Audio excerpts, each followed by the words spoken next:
Македонските туристи кои летово ќе изберат Грција за дестинација за одмор може да се соочат со проблеми при влез кај јужниот сосед.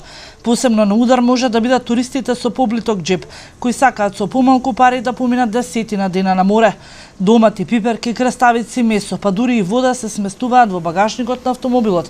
Пикник фриждерчињата се полнат со освежителни напитки за попат, како и со производи што лесно може да се расипат.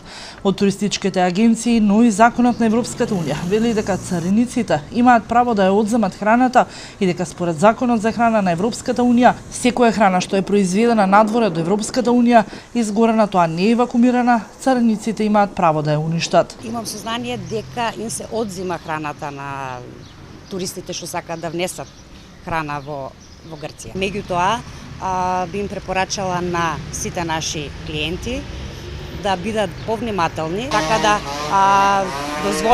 дозволено е внес бебешка храна, храна за миленичиња, цигари, сите знаеме, во одредени количини, исто така и за алкохол. Во Грција нема да смее да се внесува месо, млеко и млечни производи. Дозволено е да внесете само 40 на цигари или 50 грама тутун. Можете да пренесете 1 литар пијалок кој содржи повеќе од 25% алкохол или 2 литра помалку со 22% алкохол.